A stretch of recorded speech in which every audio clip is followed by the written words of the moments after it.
The first problem is mass applications without taking care of the job descriptions. For example, the World Food Program states 4 organizational capabilities at each job description. Why is that? Try not only to ask applicants, but also the current employees at the World Food Program about this issue, and I'm sure that the majority of them have no idea about it. What if you decide to avoid this problem and be careful at reading each and every element of the job descriptions and understanding them very well? Will you be free of problems? Unfortunately, no. A second problem will arise, which is too much requirements for the job. Look at these requirements for a communication officer job at an international humanitarian organization in Yemen. Definitely, they want a superhero who actually never exists, at least in Yemen.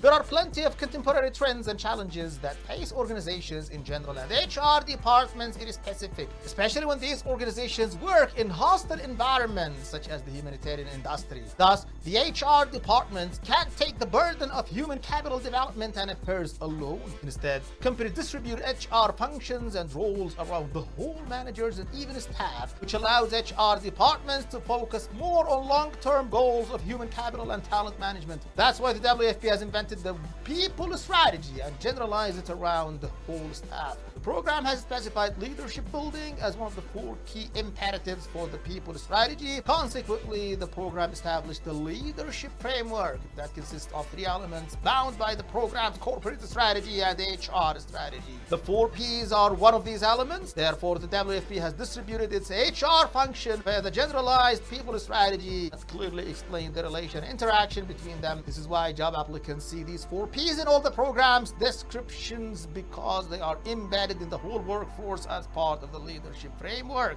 This is an example of how careful the potential employees and the job seekers must be when applying for jobs and when they actually read and understand each and every element of the job descriptions for the jobs that they apply for.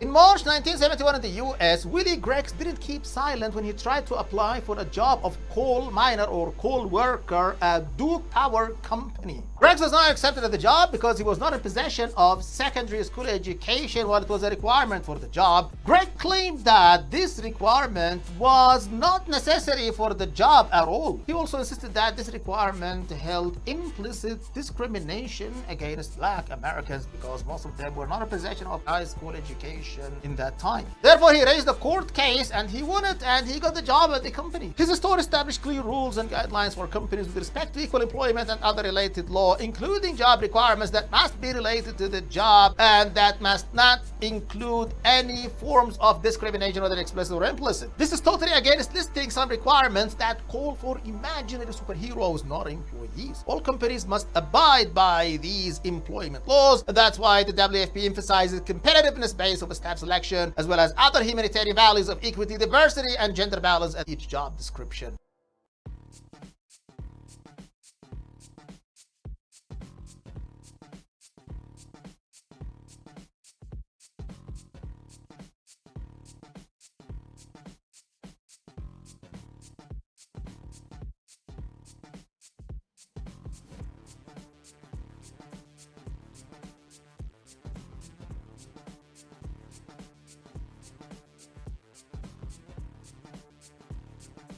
That was our session for today, guys. Thank you so much for watching us. Please continue supporting your channel, Management with Matters, Manage to Prosper, so that we can continue our glorious and prosperous mission. Please subscribe to the channel at YouTube and activate the notifications bell there. Please follow us, be with us, stay with us, and support us by likes and comments, and share the channel and all its electronic platforms at YouTube, electronic website, manwim.com, email viewers at manwim.com, and our Facebook and Instagram pages. Our production is each next Thursday, temporarily, until the 2nd anniversary of the channel. Thanks so much again. See you next session, and goodbye.